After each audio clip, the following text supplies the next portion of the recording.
नमस्कार, total health के special episode में आपका स्वागत है। मैं हूं किरण भारद्वाज। आज हम बात करने वाले हैं डेंगू के बारे में। इस साल जिस तरह से डेंगू के केसेस सामने आए और फिर जिस रफ्तार से उन्होंने तेज़ी पकड़ी, साथ ही शुरू हो गई कोशिशें उसको बेहतर ढंग से कंट्रोल करने की, उसके प्रबंधन की। चाहे फिर बात हो जगह जगह टेस्टिंग फैसिलिटीज़ यानी जांच की सुविधाएं उपलब्ध करवाने की, या फिर अस्पतालों में बेड्स बढ़ाने की, या फिर सारे पेशेंट्स को बेहतर ढंग से सुविधाएं देने की। साथ में सभी की कोशिशें हो रही हैं और साथ ही इसमें जिम्मेदारी हो जाती है हम सभी की कि डेंगू से बचाव के लिए और किस तरह से इसे नियंत्रित किया जा सकता है, स्थिति को बेहतर कैसे बनाया जा सकता है, इस पर हम भी अपनी कोशिश जारी रखें। तो आज इस विषय पर बात करने के लिए हमारे साथ स्टूडियो में मौजूद हैं जाने माने विशेषज्ञ। हमारे साथ हैं डॉक्टर सुनील एम रहेजा, आप मेडिकल सुपरिटेंडेंट हैं डॉक्टर हेडगेवार हॉस्पिटल से। और स्टूडियो में मौजूद हैं डॉक्टर नवीद वेग, आप प्रोफेसर हैं department of medicine, all India institute of medical sciences से। डेंगू का जो इस समय की स्थिति है उसमें जाहिर तौर पर बहुत सी ऐसी बातें हैं जिन्हें लेकर कहीं ना कहीं शक भी है और कुछ ऐसी गलत धारणाएं भी हैं जिनसे डेंगू के मरीज की स्थिति बिगड़ सकती है। सही जानकारी लेने की ज़रूरत है और इसको बेहतर ढंग से प्रबंधन हो सके उसकी ज़रूरत है। तो आइए विशेषज्ञों से बात करते हैं। डॉक्टर नवीद वेग, सबसे पहले ये बताएं कि ये जो स्थिति है डेंगू की, यहाँ पर सभी लोग घबराए हुए हैं। जहाँ पर ये माना जाता है कि डेंगू बेहतर ढंग से मैनेज हो सकता है, इस बार चिंता थोड़ी सी ज़्यादा है। क्या सभी को अस्पताल जाने की वाकई ज़रूरत होती है? डेंगू के इस टाइम मरीज काफ़ी आ रहे हैं, तो फिर पैनिक तो पैदा होता ही है। तो अगर डेंगू का इलाज में अगर हम देखें तो 5 पीज होते हैं। सबसे पहला पी होता है पैनिक। तो पैनिक नहीं करना चाहिए, लेकिन पैनिक तो होता है। जब किसी को डेंगू हो जाता है पैनिक तो होगा, लेकिन फिर भी हमें कोशिश करनी है कि पैनिक ना करें, क्योंकि इसका इलाज है और एक सेल्फ लिमिटिंग डिजीज़ है। दूसरा इसका इलाज होता है पानी। सो पहला पी इज पैनिक ना करें, दूसरा पी इज पानी पिएं। पानी हम हाइड्रेशन इतनी अच्छी रखें कि कोई कॉम्प्लिकेशन ही ना हो। तीसरा पी होता है पैरासीटामोल। इसमें अगर बुखार है तो गोली सिर्फ पैरासीटामोल ही देनी है। चौथा पी होता है प्रिवेंशन। हमें इसको अब खुद भी मच्छर घर में ना हो, हमारे घर के बाहर भी ना हो और कहीं भी हम मच्छर पैदा ना होने दें। और पांचवा होता है प्लेटलेट्स, कि प्लेटलेट्स के पीछे ना भागे। अगर हम अपना इलाज अच्छी तरह करें, पानी पिलाएं या सिर्फ पैरासीटामोल दें, तो हमें प्लेटलेट्स के पीछे नहीं भागना चाहिए।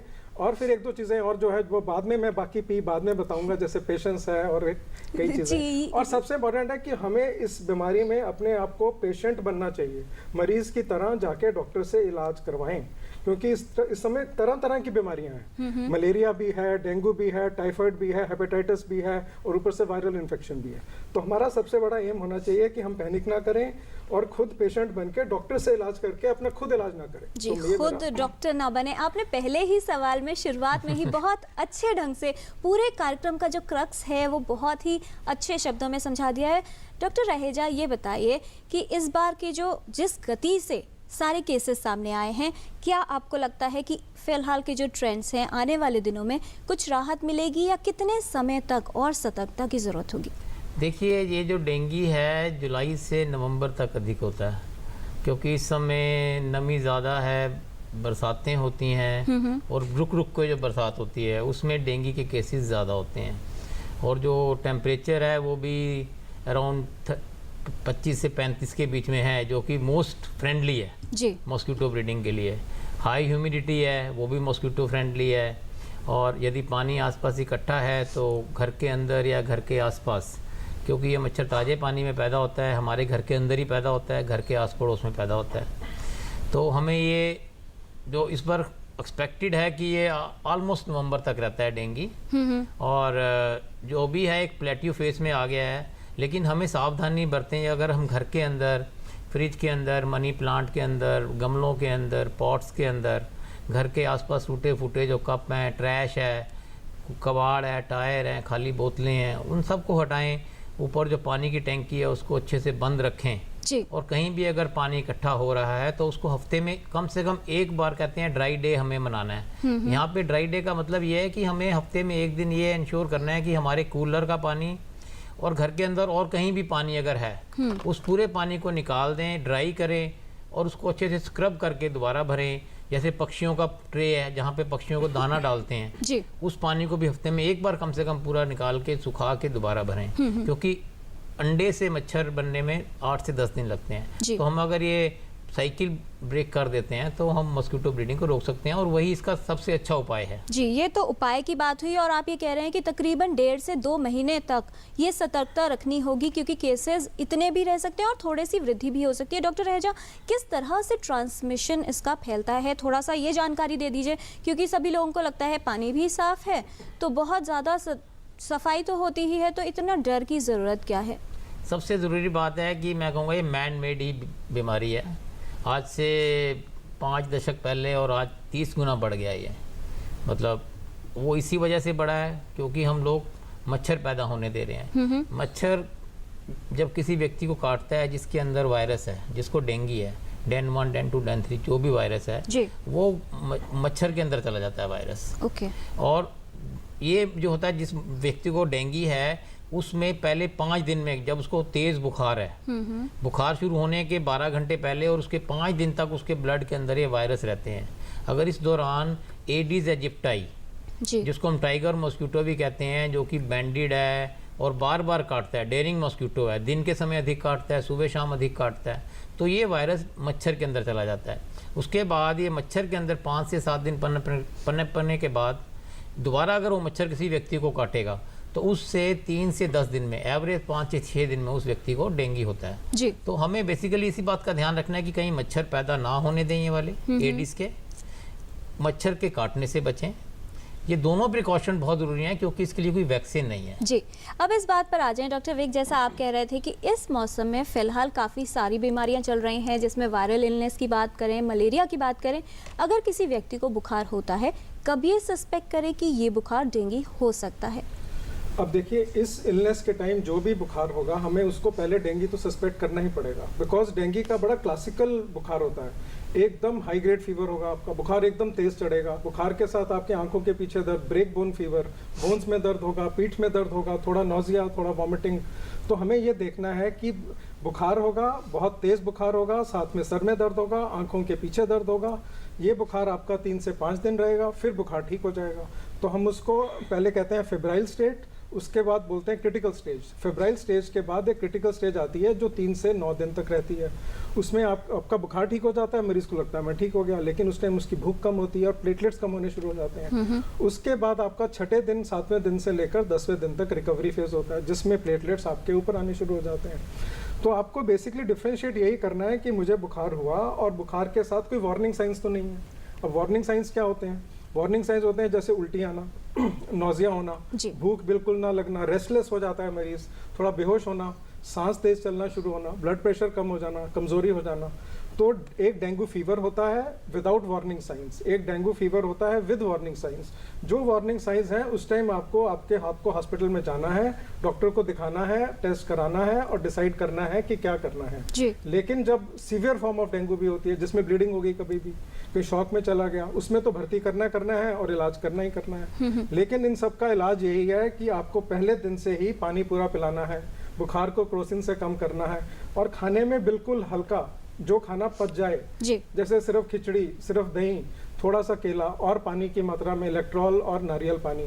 खट्टी चीजें ना दें जिससे वॉमिटिंग और बढ़ती है। अगर ज्यादा खाने को देंगे, फोर्स करेंगे, तब फिर उल्टी हो जाएगी, तो फिर गलत साइकिल शुरू हो जाता है। तो हमें कम से कम उनको सबसे ज्यादा पानी पिलाना है, रेस्ट कराना है और उसके बाद इंश्योर करना है कि कोई वार्निंग साइन ना आए, और अगर वार्निंग साइन आए तो तुरंत डॉक्टर के पास जाना है, नहीं तो ये बुखार 3 दिन में ठीक हो जाता है, ज़्यादा से ज़्यादा 4 दिन। जी, तो ये वो विकल्प हैं जिससे घर पर ही आप बेहतर ढंग से डेंगू के बुखार को मैनेज कर सकते हैं, उसका प्रबंधन कर सकते हैं। फिलहाल राजेंद्र जी हैं महाराष्ट्र से फोन लाइन पर। राजेंद्र जी, स्वागत आपका टोटल हेल्थ में, सवाल पूछिए। सर, अपने घरों में मच्छर अगर हैं तो उसको अपन कैसे नष्ट करेंगे? जी, अगर मस्कीटोज हैं डॉक्टर रहेजा तो क्या किया जा सकता है? अंदर अगर मच्छर हैं तो आप स्प्रे कर सकते हैं, उसके अंदर डिफरेंट केमिकल्स आते हैं, मेलोथियोन है, पैरिथ्रम है, फॉगिंग करवा सकते हैं। और सबसे ज़रूरी बात है घर के अंदर मच्छर पैदा ना होने दें,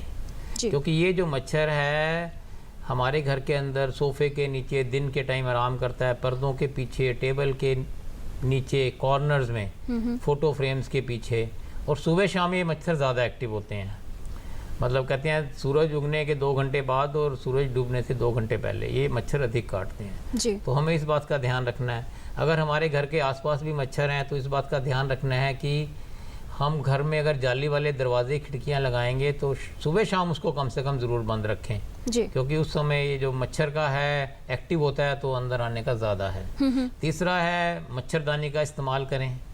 मॉस्किटो रिपेलेंट्स क्रीम्स हैं, वेपराइज़र्स हैं, उनका इस्तेमाल कर सकते हैं। लेकिन ये जितने भी वेपराइज़र या क्रीम्स आते हैं इनका ये ध्यान रखना है कि अगर किसी को अस्थमा है या एलर्जी है तो उस केस में आपको ध्यान रखना है।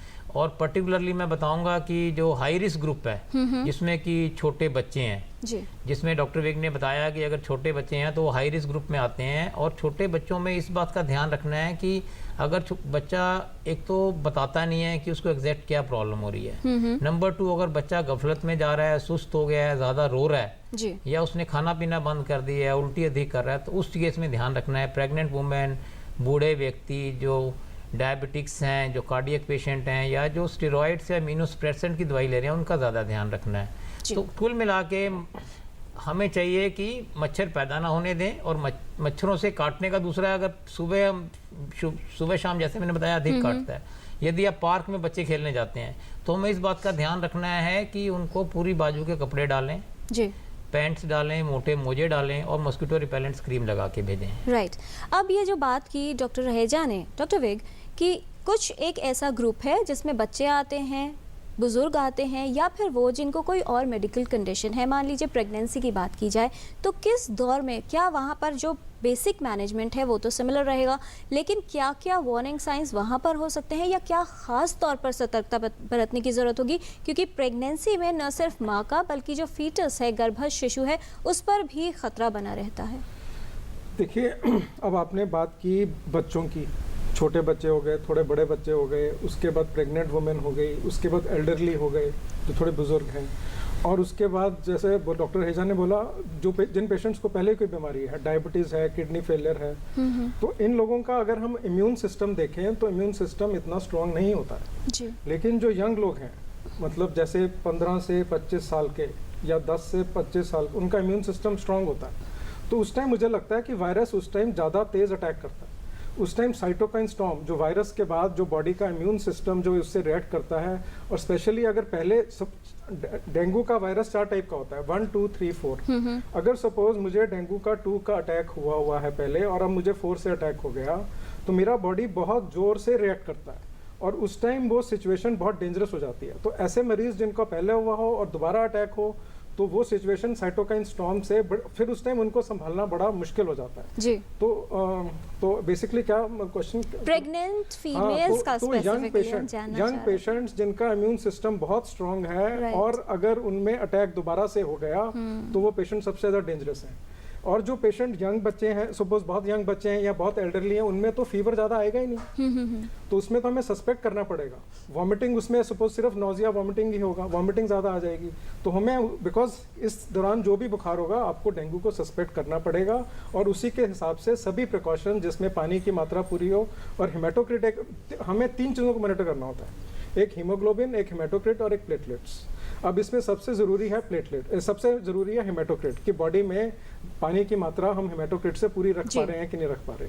दूसरी चीज़ें हैं, प्रेगनेंसी में अगर हीमोग्लोबिन ही कम है तो आपका हेमाटोक्रिट इतना बढ़ेगा ही नहीं, राइट। तो इसी तरह छोटे जो बच्चे हैं उनमें आपका हेमाटोक्रिट थोड़ा बड़ा हुआ है और एल्डरली में भी इतना हेमाटोक्रिट नहीं बढ़ता है, तो ये बड़ा, इनमें बड़ा एक्स्ट्रा ध्यान रखना पड़ता है। लेकिन जो सबसे ज़्यादा डेंजर है वो यंग उम्र के बच्चे हैं जिनमें कभी साइटोकाइन स्टॉर्म इतना ज़्यादा होता है कि उनका हमें ध्यान रखना सबसे ज़्यादा जरूरी जी। और क्या सावधानियां रखी जाएं ये भी आपसे जानेंगे। उससे पहले मीर मुश्ताक जी हैं श्रीनगर से हमारे साथ। मीर मुश्ताक साहब, स्वागत आपका, सवाल पूछिए। हाँ जी, नमस्कार। जी नमस्कार, क्या जानना चाहते हैं आप? हाँ, मैं कश्मीर से बोल रहा हूँ। मैं ये जानना चाहता हूँ कि क्या कश्मीर में भी डेंगू हो सकता है? जी देखिए, डेंगू अभी बहुत टाइम से चल रहा है कि अभी कोई इसकी वैक्सीनेशन अवेलेबल नहीं हुई है। जी, वैक्सीनेशन के बारे में तो डॉक्टर साहब ने आपको बताया है, बाकी क्या डॉक्टर रहेगा दूसरा हाँ, यहाँ पर जो H1N1 हुआ था कि उसका इसके साथ कोई कुछ मतलब कोई वायरस जो है ना, इसे H1 हुआ था यहाँ जम्मू कश्मीर में। तो ये हर साल सितंबर से शुरू होता है जी। यहाँ पर। इसमें बहुत से मतलब मुतला होते हैं, यहाँ के छोटे छोटे बच्चे होते हैं जी जी जी। और जो कमजोर लोग होते हैं। हाँ जी, हाँ जी, हमने आपका प्रश्न सुन लिया तो है। इनके साथ कोई ये जो इसके वायरस होते हैं, मीर मुश्ताक साहब, डॉक्टर साहब आपके सवाल का जवाब दे रहे हैं, आप बने रहिए हमारे साथ। डॉक्टर देखिए, रहेजा क्या कहना डेंगू का चाहेंगे? Virus den 1, den 2, den 3, den 4 है, जो कि मच्छर के द्वारा फैलता है। और जो आप H1N1 की बात कर रहे हैं, वो एक इन्फ्लुएंजा वायरस है जो कि हवा के जरिए या क्लोज कॉन्टैक्ट के जरिए फैलता है। तो दोनों अलग अलग बीमारी हैं। डेंगू की बीमारी जैसे हमने बताया बरसात के मौसम में जुलाई से नवंबर तक अधिक होती है, जबकि H1N1 सर्दियों में अधिक होती है, क्योंकि लोग एक क्लोज एनवायरनमेंट में रहते हैं, सर्दी की वजह से क्लोज कॉन्टैक्ट में रहते हैं, और उस समय ये वायरस भी अधिक पनपता है जी। और जहाँ तक आपने ये पूछा है कि हमें जो डेंगू का है, पूरे हमारे भारत में जो 36 स्टेट्स और यूनियन टेरिटरीज हैं, उसमें से 35 में डेंगू के केसेस रिपोर्ट हुए हैं, एक्सेप्ट लक्षद्वीप को छोड़ के। लेकिन अधिकतर केसेस हैं हमारे कर्नाटका में, तमिलनाडु में, महाराष्ट्र में, दिल्ली में, राजस्थान में, यूपी में, हरियाणा में, वेस्ट बंगाल में, उत्तर प्रदेश में। तो ओवरऑल जो जहाँ पे नमी अधिक है, बरसात होती है, टेम्परेचर मॉस्किटो फ्रेंडली है, वहाँ पे डेंगू ज़्यादा होता है। और ये मैं बार बार बताना चाहता हूँ, ये मैन मेड बीमारी है, क्योंकि अगर हम घर के आसपास सफाई नहीं रखेंगे, घर के अंदर पानी इकट्ठा होने देंगे, तो इस मौसम में मच्छर अधिक पैदा होते हैं और डेंगू की बीमारी मच्छर के द्वारा ही फैलती है। डॉक्टर रहेजा, ये भी ज़रूर बताइए कि इस बार जैसे ही लक्षण आए, मरीज बढ़े, वहाँ पर ये जो छोटे छोटे विकल्प है कि पपीते के पत्ते खिलाइए, कहीं बकरी का दूध पिलाइए, हालांकि उसके बाद हमने बात भी करी और ये बात सामने आई कि इसका कोई बहुत ज़्यादा इफेक्ट नहीं है, बल्कि हार्म ही होता है। क्या आप कहना चाहेंगे, क्योंकि अभी भी लोगों को लगता है कि आप दवा मत लीजिए, ये तो बहुत आसान तरीका है, पत्ते खाइए और ठीक हो जाइए? देखिए, ये जो आप बता रहे हैं, इनके ऊपर कोई क्लिनिकल ट्रायल या कोई स्टडीज़ नहीं है जिसके बेसिस पे हम ये बता सकते हैं कि ये फ़ायदा करते हैं। लेकिन मैं ये बताना चाहूँगा कि डेंगू जो है सिंपल डेंगू फीवर होता है, जैसे डॉक्टर विक ने बताया, जिसमें आंखों के पीछे दर्द होना, ब्रेक बोन, शरीर में बहुत तेज़ दर्द होना, तेज़ बुखार होना। और ये जो सिंपल डेंगू फीवर है, ये अपने आप 5 या 7 दिन में सेटल हो जाता है। तो जब लोगों को लगता है कि पपीते के पत्ते खाने से, डॉक्टर रहेजा, उनको लगता है कि उसकी वजह से प्लेटलेट बढ़ रहे होंगे, ऐसा कोई स्टडी नहीं है। लेकिन इसकी जो डिफरेंट है डेंगू हेमरेजिक फीवर जो सेकंड फॉर्म है, उसके अंदर क्या कहते हैं कि हम कहते हैं कि नाक से खून आना, मसूड़ों से खून आना, या माहवारी में अधिक खून होना, या स्किन के नीचे नीले या काले या खून के बड़े बड़े चकत्ते पड़ जाना, तो ये हेमरेजिक फीवर है। डेंगू शॉक सिंड्रोम जैसे हमने बताया कि गंभीर है, इससे आगे की स्टेज है जिसमें कि व्यक्ति का ब्लड प्रेशर कम हो जाता है, पल्स प्रेशर कम हो जाता है, कैपिलरी लीकेज होता है, जिसकी वजह से मरीज गफलत में जा सकता है। तो जो प्लेटलेट्स हैं कम होते हैं। लेकिन ये एक ऐसा चीज़ है कि जो कि पहले 4 या 5 दिन जब व्यक्ति को बुखार आता है, उस दौरान जब बुखार कम होता है, वो जो ट्रांजिशन फेस है 4 से 5 दिन का, उसके बाद ये डेंगू हेमरेजिक फीवर या डेंगू शॉक सिंड्रोम के लक्षण आने के चांसेस रहते हैं। मैं सबसे ज़रूरी बताना चाहूँगा कि अधिकतर मरीज, मोर देन 90%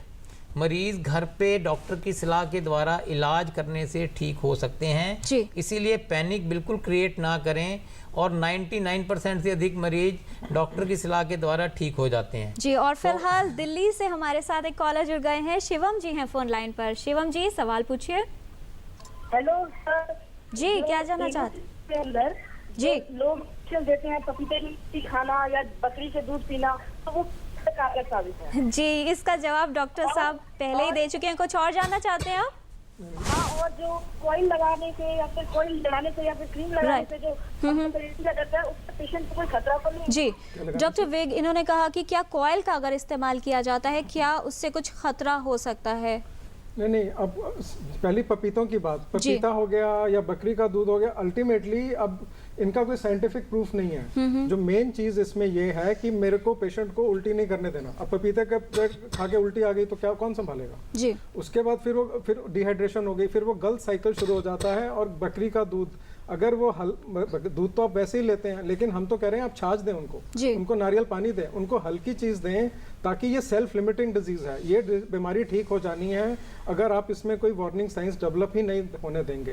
अब कॉइल से मच्छर तो मरता है और थोड़ा सा, लेकिन उसमें जिनको अस्थमा है उनको समस्या हो सकती है। लेकिन आपको मच्छर की ब्रीडिंग को पहले तो मच्छर ही नहीं होने देना, फिर मच्छर को पनपने भी नहीं देना, अगर पनप जाए तो उसको मारना है। डॉक्टर वेग, सबसे जरूरी बात है कि पेशेंट की हाइड्रेशन मेंटेन करें, जिसमें कि अगर किसी को है डेंगू का बुखार या मलेरिया या कोई भी प्रकार का बुखार है, पानी अधिक दें, तरल पदार्थ अधिक दें जी। उसमें नींबू पानी, चीनी का घोल, शिकंजी टाइप, नारियल पानी, ORS का घोल, जितने भी लिक्विड हैं, दलिया, खिचड़ी, न्यूट्रिशियस खाना दें, क्योंकि इस समय व्यक्ति को न्यूट्रिशन की ज़्यादा ज़रूरी है, बहुत ज़रूरत होती है, क्योंकि इस समय बॉडी को एनर्जी चाहिए इन्फेक्शन से लड़ने के लिए। तो व्यक्ति को थोड़े थोड़े टाइम पे थोड़ा थोड़ा कुछ खिलाते रहें, लिक्विड ज़्यादा दें, ये है मेंटेन करना है कि उसको खुल के पेशाब आना चाहिए। बुखार के लिए सिर्फ पैरासीटामोल की टेबलेट या सिरप का इस्तेमाल करें, डॉक्टर से संपर्क करें। कुछ एक दवाइयाँ जैसे एस्प्रिन है, डाइक्लोफिनेक है, इबुप्रोफेन है, ये वाली दवाइयाँ जो एनसेट्स हैं या स्टेरॉइड्स हैं, ये बिल्कुल भी नहीं लेना चाहिए। डॉक्टर रहेजा, कुछ ऐसे लोग होते हैं जो ऑलरेडी ब्लड थिनर्स पे हैं, क्या उनके लिए खतरा होगा या वो लोग क्या कर सकते हैं? देखिए, अगर मैंने शुरू में बताया कि अगर कार्डियक पेशेंट कोई है और ज़्यादातर ये पेशेंट एस्पिरिन पे होते हैं या प्लेटलेट थिनर्स पे होते हैं, तो इनको अपने डॉक्टर के संपर्क में जाके प्रॉपर इलाज कराना चाहिए, क्योंकि एक हाई रिस्क कैटेगरी में आता है। अगर डॉक्टर को बेसिकली वे करना पड़ेगा कि वो ब्लड जो एंटी प्लेटलेट ड्रग्स हैं, अगर प्लेटलेट्स कम हो रहे हैं तो उनको हो सकता है कि, क्योंकि इसमें प्लेटलेट्स में डबल डिफेक्ट होता है डेंगू के अंदर। एक तो प्लेटलेट्स की मात्रा कम होती है, दूसरा होता है कार्य क्षमता कम हो जाती है। नॉर्मल प्लेटलेट्स की जो गिनती है ब्लड के अंदर 1.5 से 4.5 लाख पर क्यूबिक मिलीमीटर है, लेकिन अगर 1 लाख से कम होती है तो हमें ध्यान रखना पड़ता है, और यदि प्लेटलेट्स 50,000 से नीचे हैं तो पेशेंट को दाखिल करना पड़ता है। लेकिन सबसे ज़रूरी बात है कि हर एक व्यक्ति को प्लेटलेट देने की ज़रूरत नहीं है, सिर्फ डॉक्टर के सलाह के बाद ही आप प्लेटलेट्स लीजिए, क्योंकि जो एब्सोल्यूट इंडिकेशन है वो प्लेटलेट्स अगर 10,000 से नीचे है तभी देने हैं। यदि पेशेंट को ब्लीडिंग हो रही है, 22,000 है, 16,000 है, तो भी हमें प्लेटलेट्स देने पड़ सकते हैं उस केस में, लेकिन डॉक्टर ये डिसाइड करेगा, क्योंकि मैंने शुरू में बताया कि उनकी क्वालिटेटिव एंड क्वांटिटेटिव प्लेटलेट्स में ड्यूअल डिफेक्ट है। तो दो प्रभाव अपने आप अब जो भी करें, अच्छे एक फिजिशियन या पीडियाट्रिशियन या क्वालिफाइड डॉक्टर के संपर्क में आके अपना इलाज कराएं जी, और विशेषज्ञ को ही बचें इस दौरान, विशेषज्ञ को ही तय करने दें कि किस तरह से सही इलाज होगा। डॉक्टर वेग, ये जो बात आ रही है टेस्टिंग की, पहली चीज़ बुखार होता है, टेस्टिंग कब करवाएं, और रैपिड टेस्ट किट्स आजकल बहुत चल रही हैं, क्या उनकी एफिकेसी या जो रिजल्ट्स हैं वो ठीक हैं? अगर एक बार नेगेटिव आता है, सिम्टम्स हैं, तो क्या करें? देखिए, इसका इलाज सिर्फ क्लिनिकल इलाज है, सिम्टम बेस्ड इलाज है, और इलाज भी बड़ा सिंपल है, सिर्फ पानी है और उल्टी नहीं होने देना, 2 चीज़ों का इलाज है। रैपिड टेस्ट जो हम मतलब रैपिड टेस्ट की जो किट्स हैं वो इस टाइम अभी स्टैंडर्डाइज नहीं है, हमें उसको मेन एम हमारा होना चाहिए कि हम इन किट्स को स्टैंडर्डाइज करें, तभी हम उसको यूज़ करके, नहीं तो इलाज में तो कोई फ़र्क नहीं पड़ा। आपने रैपिड टेस्ट पहले अगर रैपिड टेस्ट करें या NS1 एंटीजन जो पहले 5 दिन करते हैं वो पॉजिटिव आ गया, इलाज तो आपका वही रहा। 5वें और 6ठे दिन आपका एंटीबॉडीज भी पॉजिटिव नहीं आती, कोई भी टेस्ट पॉजिटिव नहीं आता। 6ठे दिन के बाद आपका जो एंटीबॉडीज हैं IgM टेस्ट वो पॉजिटिव आता है। तो 4थे और 6ठे दिन कोई टेस्ट पॉजिटिव नहीं आता, पहले 4 दिन कोई टेस्ट पॉजिटिव आता है, और 6ठे और 9वें दिन में फिर टेस्ट पॉजिटिव आते हैं। लेकिन अल्टीमेटली आपका इलाज क्या है? इलाज तो बुखार 3रे और 5वें दिन में कम हो ही जाना है। प्लेटलेट्स अगर फॉल करेंगे तो वो तो आपके फॉल करेंगे ही। प्लेटलेट्स की जांच कब से करवाएं डॉक्टर वेग? प्लेटलेट की जांच भी तभी कराने की जरूरत है जब आपके वार्निंग साइंस हों। जब वार्निंग साइंस नहीं है, मरीज ठीक है, एक बेसलाइन टेस्ट कराया, उसी में आपको पता लग गया कि थोड़ा WBC कम है, जो आपका इंडिकेटर है, इनडायरेक्ट इंडिकेटर कि आपके वायरस, आपके बॉडी में वायरस है, और प्लेटलेट्स अगर नॉर्मल है, WBC कम है, तब भी आपको इन्फेक्शन है।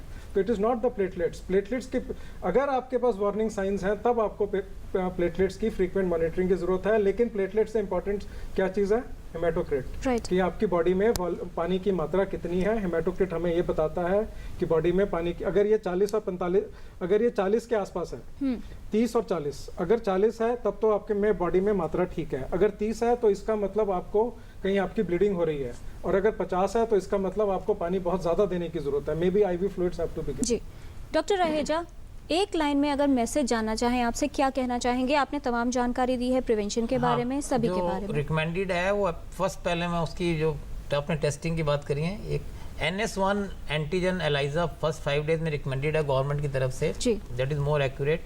और 5 डेज के बाद मैक एलाइजा IgM। और एक लाइन की जानकारी ये है कि आप मच्छरों को पैदा ना होने दें, अपने घर के अंदर या घर के आसपास कहीं भी पानी इकट्ठा ना होने दें इस दौरान। हफ्ते में एक दिन ड्राई डे मनाएं। और दूसरी बात है, मच्छरों के काटने से बचें, क्योंकि इसकी वैक्सीन नहीं है। इसका इलाज, इसका बचाव बहुत ही आसान और संभव है, और ये हमारे अपने हाथ में है। डॉक्टर विक, देखिए, इसका इलाज है स्वस्थ भारत, पहले स्वच्छ भारत। स्वच्छ भारत तभी स्वच्छ भारत होगा तो स्वस्थ भारत होगा। लेकिन ये स्वच्छ और स्वस्थ भारत कैसे होगा? ये होगा स्वाभिमानी भारत। जब तक मेरी शर्ट इनकी शर्ट से अच्छी कैसे क्यों ना हो, मेरी शर्ट आपकी शर्ट से अच्छी क्यों ना हो, मेरी गली आपकी गली से अच्छी क्यों ना हो, मेरा घर आपके घर से साफ क्यों ना हो, जब तक ये और ये मेरा स्टेट दूसरे स्टेट से अच्छा कैसा ना हो, जब तक ये हमारे मन में नहीं आएगा कि मेरी चीज़ दूसरी चीज़ों से साफ क्यों ना हो, तब तक आपका स्वच्छ भारत, स्वस्थ भारत और स्वाभिमानी भारत बनाना बहुत ज़रूरी है। और दूसरी बात जो मैं सबसे कह रहा हूँ, एक ये जो पैनिक क्रिएट हुआ है, इस टाइम अस्पतालों के ऊपर बहुत प्रेशर है जी। तो हमें दो चीज़ों का ख्याल रखना है। एक तो पेशेंस रखनी है, हम अपने डॉक्टर के ऊपर प्रेशर ना डालें। कुछ मरीजों की डेथ भी हो जाती है, तो डॉक्टर्स बहुत प्रेशर में है इस टाइम। वो एक तो मरीज का लूज करने का जो उनको दुख होता है, प्लस आपके चारों तरफ डेंगू के मरीज हैं, उसके अलावा आपके पास और मरीज भी हैं, किसी को निमोनिया है, किसी को हार्ट अटैक हुआ हुआ है, किसी को स्ट्रोक हुआ हुआ है। तो पेशेंस रखें और प्रेशर बनाएं डॉक्टर के ऊपर, लेकिन पूरा प्रेशर ना बनाएं। और ये हमें एक मौका मिला है कि हम अपने हेल्थ सिस्टम को इतना इम्प्रूव कर दें कि अगली बार हमें इसको पहले से ही हम तैयार हों और इसको गेयर करने के लिए। और हॉस्पिटल को चाहिए कि वो गाइडलाइंस बनाएं। जी, धन्यवाद इस तमाम जानकारी के लिए डॉक्टर विक। डॉक्टर रहेजा, तो बहुत ज़रूरत है सतर्क रहने की। आपकी फ्रिज की ट्रे या फिर कूलर या आपके घर में जमा कोई भी साफ पानी में मच्छर पैदा हो सकता है। ध्यान रखें, सतर्क रहें, खुद भी साफ रहें और अपने आसपास सफाई रखें, ये कह रहे हैं हमारे विशेषज्ञ। साथ ही घबराएं नहीं, डेंगू के बारे में हम आपको समय समय पर जानकारी देते रहेंगे। फिलहाल के लिए इतना ही, नमस्कार।